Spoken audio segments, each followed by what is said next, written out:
Hey, what's happening, all you samurai out there in the land of Wano? I'm Deuces and I'm coming at you with another One Piece chapter review. This time it's chapter 953 titled A Fox of a Single Disguise. That's actually in reference to an old Japanese mythology where a fox transformed, I think it was seven, eight, nine times in order to trick these two passerbys. But here we're seeing a fox transform once and only once, which gives away a lot of things when you consider it. But we do a bit of a flashback to the day that Kawamatsu, found out that Hiyori had just up and gone missing, up and left him because he wasn't really eating, he was malnourished, and she was feeling guilty about that. So she left in order to find her way in the world. But Kawamatsu was devastated because it's just like, oh no, I failed in my mission, I lost the princess, I've done such a great disservice to my master, and he's just devastated by that. Meanwhile, we see what's his name again? Yukimaru running away from Zoro, and he seems to pass by the specific location, as he's bleeding out. Zoro is able to actually follow him because of that trail of blood, but he comes upon something. Meanwhile, we cut back to Hiyori and Kawamatsu, chatting about the old days and, just talking about um, how she's just been kind of just doing how she's grown for the most part. She talks about how she's not a child anymore, and they kind of just have this nice little time. And she kind of questions, just like, how did you end up here? He doesn't actually inform her about how he'd been captured ever since they left each other, but he talks about the fact that he had come to Ringo actually to commit seppuku should something actually have happened to the princess. And even talks about the history of Ringo and how it was once ruled over by this daimyo Shimotsuke Ushimaru, and who had this infamous pet fox named Onimaru. But the land fell eventually to Kaido and all of that. We even find out the history of the Ringo region, specifically that those born in Ringo are commonly given swords upon the not after, long after their birth, and the swords are with them throughout the entirety of their lives, and eventually they become markers for their graves. The downside here is that because some of those swords are Meto grade, very famed swords, a lot of people come to Ringo in order to loot. That especially became the point when Kaido's forces came in, with a lot of his forces coming in to loot, grave rob, and get a lot of weaponry from the Ringo region, with the only one being who actually going around and warding them off being none other than Onimaru, who we see, is battered, bloody, and bruised from everything that has happened. And Kawamatsu had actually come upon Onimaru, who had, while he had lost his master, he still upheld the traditions of Ringo, guarding the various grave markers and the swords therein. And we find out that Kawamatsu had actually met Onimaru once before, which, Onimaru is actually able to relax around Kawamatsu and ends up collapsing because of all the, various destruction, all of the battles that he's been in warding off all of Kaido's men. And so for 5 years, Onimaru has just been guarding this place all this time in order to keep anyone from stealing the various swords. So Kawamatsu nurses Onimaru back to health, but the next day we find Kawamatsu out basically grave robbing and taking all the various swords all around. And at first Onimaru attacks him because it's just like, dude, what are you doing? Why would you do this? How could you? But Kawamatsu does his best to explain, though he doesn't feel that Onimaru will understand that while he doesn't want to desecrate and destroy the slumber of the various people resting here, unfortunately he knows that in 13 years' time a massive battle will be fought in order to take the land back, and during that time various weapons will be needed at that point. And while he feels that the dead will not need it, and they would in life be willing to give these swords up if it meant vanquishing the enemies who have taken their country, who have done all this destruction. It's kind of like a way of getting revenge for everything that has happened to their homeland. So this massive war between the 100 Beast Pirates and the people of Wano, these blades must not rest. You have to pilfer them, I have to take them, I have to do this, despite how much this hurts me. And you even see Kawamatsu just kind of crying for the most part. It's just like, I failed to save Princess Hiyori. At the very least, this is something I can do in terms of penitence. And he even just kind of offers up the arm that Onimaru is biting down on, because he's just like, I can't stop. If you have to take this arm, go ahead, but I cannot stop doing this because we will need these swords. And Onimaru lets up, having understood what Kawamatsu was trying to do. And even going so far as later down the line, helping Kawamatsu to get the swords out, basically just continuing to loot graves and the such.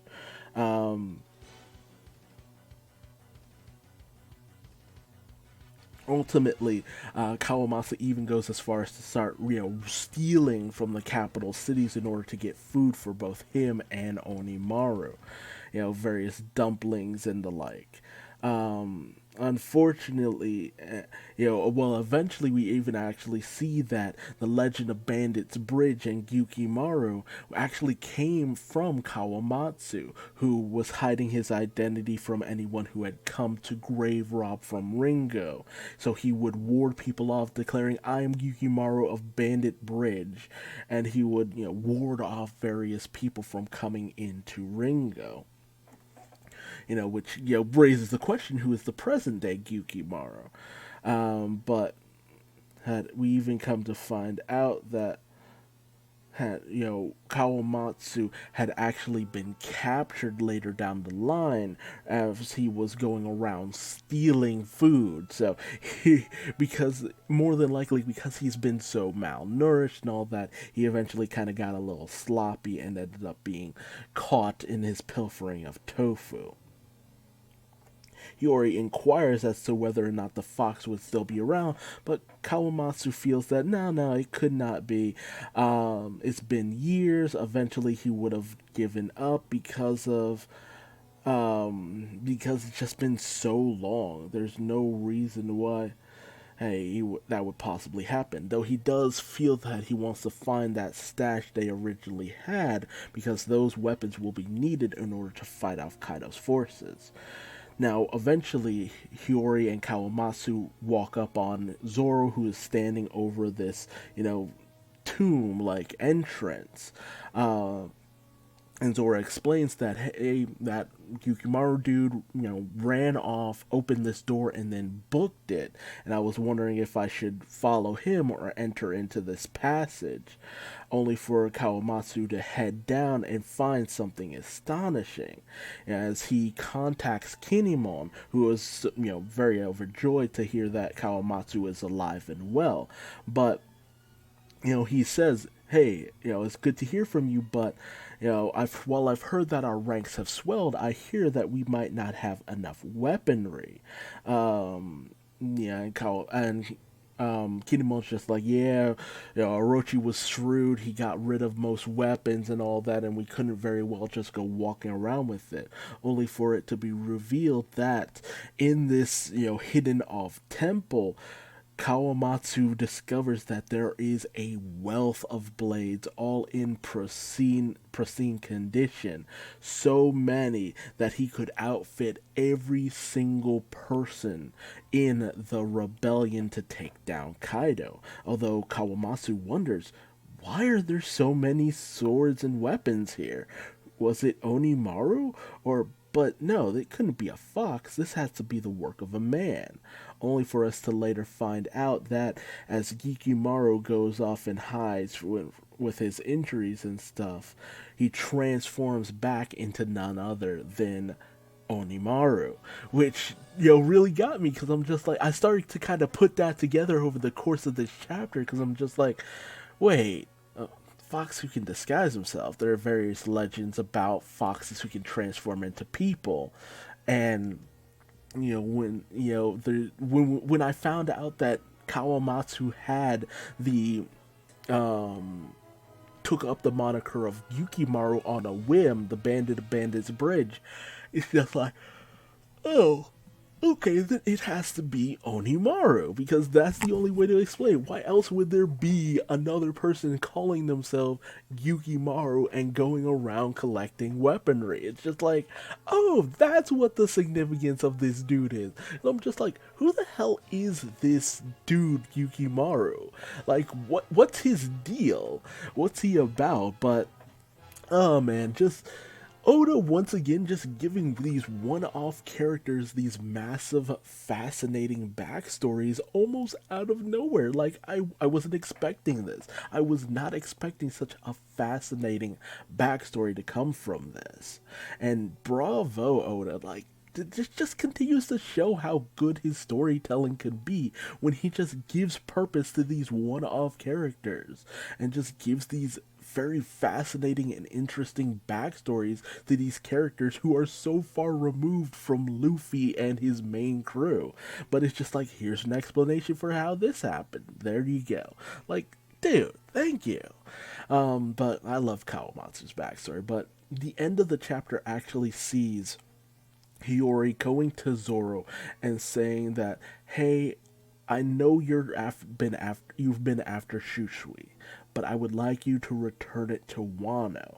And while Zoro at first is just like, no, that sword is mine, Hiyori says that, look, I will give you another sword, a greater sword, the sword that my father left to me, the Meito grade sword Enma, which is the name of the Lord of the Underworld. If you've ever seen like Yu Yu Hakusho, Koenma's dad, or even basically Dragon Ball Z, Enma, the dude who, when Goku goes to the land of the dead, the big ogre looking dude, that's based off of Enma, Lord of the Underworld and all that good stuff.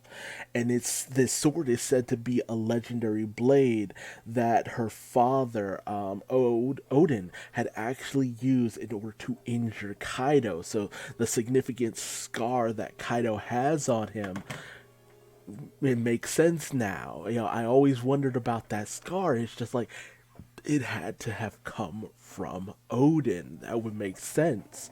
And it's just like, it makes you kind of wonder that, man, how beast did Odin have to be in order to actually have injured Kaido a Yonko?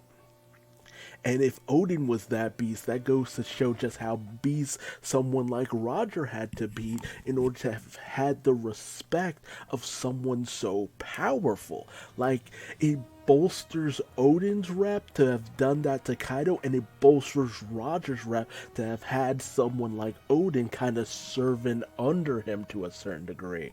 It's just like, dude, the power behind someone like that is just ridiculous and very intriguing.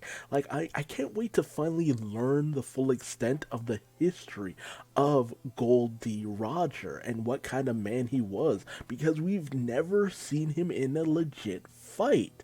And with all the information we continue to learn about the people who were crewed up with him, it's like, oh, the weakest dude in all of Roger's crew seemed to be Crocus, but it's just like, well, even then, we never really truly saw what he was capable of. So it's just like, Dude, and Silver's Rayleigh, the power he wields to go up against an admiral, is just like, bruh, bruh. Man, just a good chapter overall. I love the backstory of Onimaru and Kawamatsu. Just a phenomenal story and very intriguing. Just Kawamatsu just continues to be that character who just kind of lived up to what we were expecting because of how much they hid him away. It's just like he just had this massive story to have told, and there it is, and he still seems fairly powerful as well. But good story, good setup, great plot progression in terms of what's needed. Everything still seems to just be really falling into place for Luffy and his allies. But, who knows what kind of monkey wrenches can be thrown up in the future. So tell me your thoughts and theories in the comments section below on how these weapons will come into play and what kind of legendary weaponry might have actually been gathered by Onimaru after all these years, including Shusui. Who will Shutsui end up going to over the course of this? And if Zoro should choose to relinquish it and take up Enma instead, or will Shusui simply go back to the grave of Ryuma? Will that just be the end of it? Will there be some kind of communing with a Ryuma spirit or something along the lines? Or is that just the end of it? Shusui is now just a grave marker. You know, lots of good questions, but again, tell me your thoughts and theories in the comments section below in regards to this chapter. If you liked this video, leave me a like. If you didn't, feel free to give me a dislike and tell me what I did wrong in the comments section below so I might better myself for future videos. And subscribe and hit the bell icon. That way you never miss out on another One Piece chapter review. And if you want to find me on social media, just Google DewsDizDin. I am everywhere for better or for worse, and just hit me up for whatever reason, even if it's just to tell me I suck or something. And until next time, just remember that sometimes foxes can be crafty and lead you into ruin. Other times, a fox can be your greatest friend and ally. Till next time, I'm DewsDizDin, and I'm going to bed. Bye-bye.